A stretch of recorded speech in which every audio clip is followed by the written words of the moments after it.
Hello and welcome to Music of the Two Rivers. Today we're going to be talking about the fourth episode of the Amazon Prime TV series, The Wheel of Time. As always, we're going to be talking about the music in this episode. We're going to divide the discussion up into three sections to discuss the three story arcs that are going on. A lot of the soundtrack in this episode is replaced with the sounds of nature. Depending on where our characters are, that can be bird song, horses neighing, farm animals, just the sound of rustling leaves, and on some occasions, the wind blowing. This was actually the lightest episode so far when it came to the music, and I think that was to really highlight how much of this episode took place in a very natural setting. That being said, there is a fair amount of gong in this episode. Now, we normally think of the gong as this big old circular drum that you hit with a mallet, but that isn't quite accurate. The gong is actually played through friction. You use different size and shape mallets to kind of rub the drum, and it creates these really interesting sounds with a lot of variety. I'll link a video so that you guys can go check out how that sounds. The biggest use of the gong in this episode is when Rand is talking the farmer down. So let's get into that storyline. A familiar little motif plays when Thom is recounting the story of his nephew to Rand.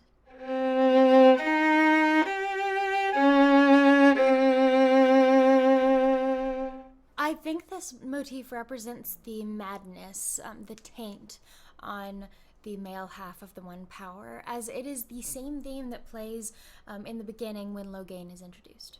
Now, this little story that Thom tells is very well constructed musically.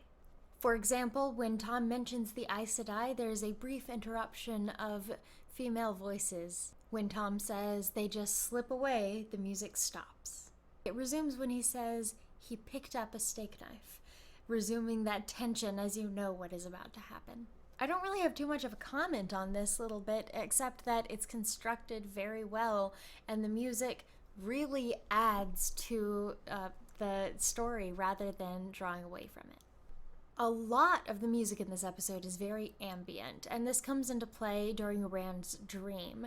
We hear a lot of these whispering voices, this cacophony that is suspiciously reminiscent of the whispering voices we heard from Logain at the beginning of the episode. Then we have the sounds of the hammer striking the anvil over and over and over again, and we get our only instance of those oscillating violins this episode. Once again, I think the music actually adds to the mystery of what we're supposed to take away from this scene, what this is supposed to mean, which I think is absolutely brilliant. Once again, we get a scene with Mat with no character music until this little girl offers him this doll. This motif shows up, and I'm not sure what it's supposed to represent, but I have a feeling it's gonna come back. At the end of this arc in this episode, we come upon Mat, and there's this creepy stuff going on. There's trills in the violin with a low bass line, just everything you hear in every horror movie. Suddenly, it all drops out the instant we reveal Mat's face. And we have these very raw sounds, his breathing, the creaking of the wood as something is moving upstairs, and then the fade is revealed, and then all hell breaks loose. We have this percussion line, and that provides the foundation for the rest of the music in this scene as Thom fights the fade and as the boys run away. That percussion line is very reminiscent of a lot of funeral marches. Speaking of drums, let's skip on over to Logain. I've already mentioned the motif of madness that we get in this episode. It comes back every single time we see Logain. The episode starts out with these drums that indicate we are in the middle of a battle. There is stuff going down, and there are people running, and it's very chaotic. And then we see Logain, and it all just slows to a stop. And he's just walking. He's chill. And that is reflected in the music. We get those familiar chimes, but they sound off. I'm not sure what it is exactly. I think maybe the recording is being played backwards or something like that. When we see the One Power, it's corrupted because instead of being white, it is black, which, you know what, it works. The sound, though, is also a lot harsher, a lot slimier. There's this whooshing sound like someone's just a little too close to the mic. Like this. Every instance of the use of the one power in this episode, we get those chimes. And every instance, it's a little bit different. For example, when Karenni is healing Moraine, it's just this little tinkle that subsides as soon as she's done. Versus Nynaeve at the end of the episode. I mean, she hulks out, and so do the chimes. Now, this has nothing to do with the music, but I just have to point out that there are so many wonderful one-liners this episode. I mean, Alana's "hello to you too" is just classic. Now, the combination of this madness motif plus the chimes means that there's this great foundation for any instance with the one power and Logain this episode, and the composer really takes advantage of the foundation that he's built. For example, when Logain pushes on the shield in that moment that Alana and Moraine are talking, there's a sudden rush of sound, then a calming C sharp as they reshield him. Just like I said with the first episode, they're making a point so that even if you close your eyes, you know when the one power is being used, and you know how it's being used. Nynaeve, that's because you haven't heard me speak. Oh my god. And then Lan, you're welcome around our fire as long as you promise not to shove anyone into it. These two, I swear to god. Then there's the "you always get emotional when I drink," which is just the best way of describing the water bond. In fact, earlier in that scene, Stepan is describing the water bond to Nynaeve.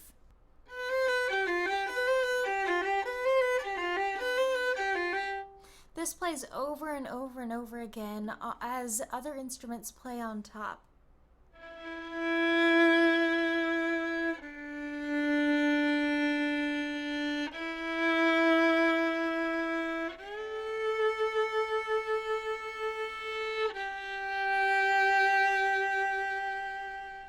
It's just kind of a nice musical moment. A little bit later, we get this interaction between Lan and Nynaeve, and there's no music as they're talking about praying and all that stuff.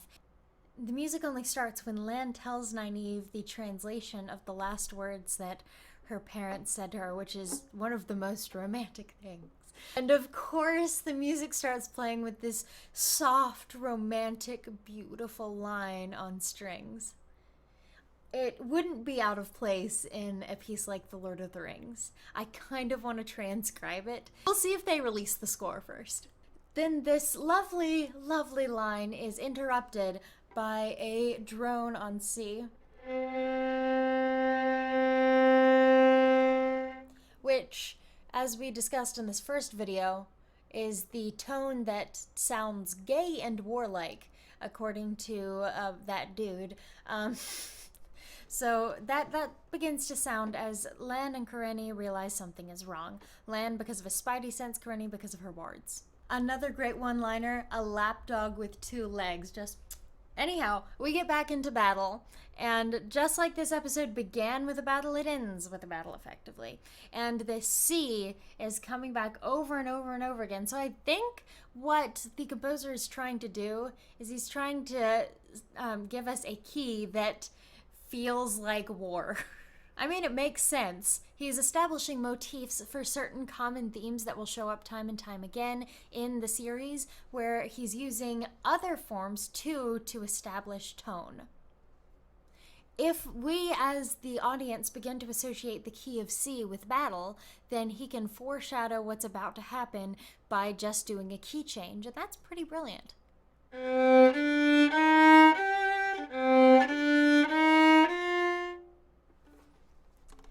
This little line plays over and over again as Logain melts his cage. Then Moraine comes in, and a bass, joined by maybe a cello, starts playing as she confronts him.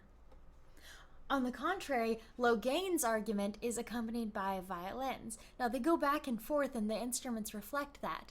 And I have to say, I really love that the composer once again is not making it so that treble instruments are women and bass instruments are men, because cello's for boys and violins for girls. It's really refreshing to see characters represented by instruments that actually represent them, not based on what their gender is. It's actually surprising because The Wheel of Time is an inherently gendered series. I won't get into that. We talked about the chimes a little bit. Here's another example of chimes as Alana just bombs the army. And the fact that there are bombs going on while there are these chimes tinkling is just the perfect representation of how I visualized the female half of the One Power. Just the fact that they have to surrender to it, and it's this given thing that's just gentle. Versus the male half of the One Power.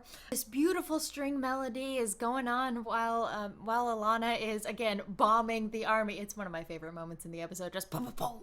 And I really need the score to these string parts in this episode, but I digress. It drops out as Stepan sees Karenni.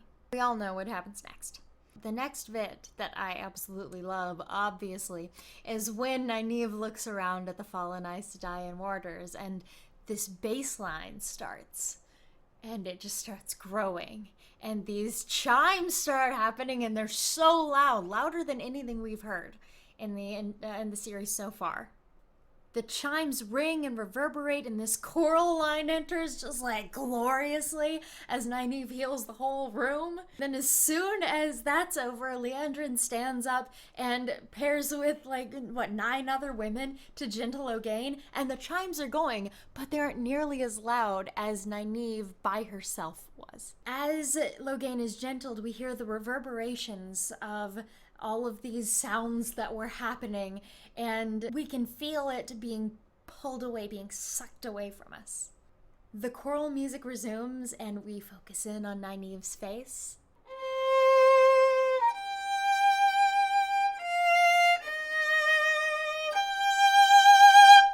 It ends on this very high treble chord that makes you think something's coming next, and then you get the credits. It's a great way to the end of the episode because you know everybody's going, oh my god, what comes next? But at the same time, it's annoying. It was especially annoying before we had episode 5 to immediately click to. Now let's get to the last arc that we're going to talk about today, the Tuatha'an and Perrin and Egwene. We don't get any real music from the Tuatha'an until they start moving, and we have this little...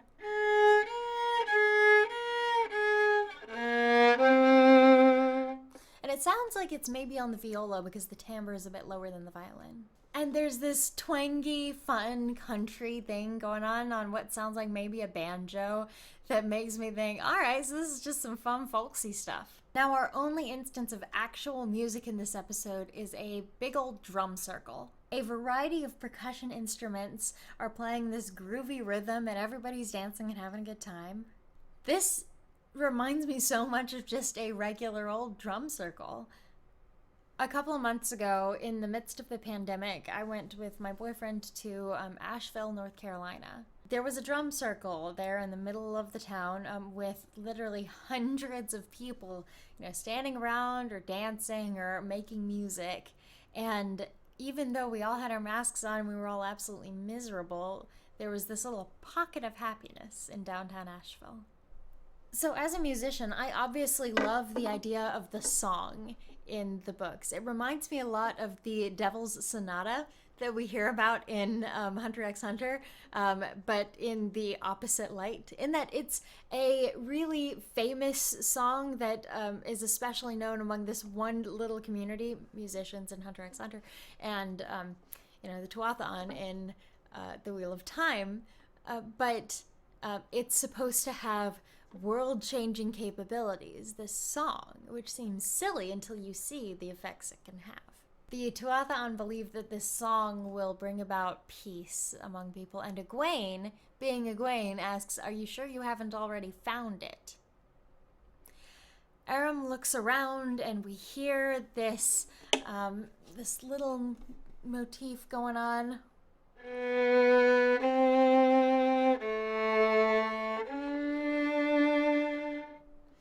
This lovely little moment that I think is foreshadowing what is to come with both of these characters. I have to say, I absolutely love the way they're portraying Aram in the television series. It is so in line with the books. we finally get the first glimpse into the philosophy of the wheel of time. How do you live if you know it isn't your first life and it won't be your last? You'll be back again. While Perrin is hearing this story of this lost daughter, why the Tuatha'an are the Tuatha'an, why they follow the way of the leaf, this light musical line plays, voices doubled with strings. On top of a C that drones on, that holds for the entire conversation. It drops to an A as she says, "What greater revenge against violence than peace? What greater revenge against death than life?" And like I said, this episode is full of one-liners, and this line, I think, is the best one. Honestly, this whole scene is one of the best scenes in the series so far for me.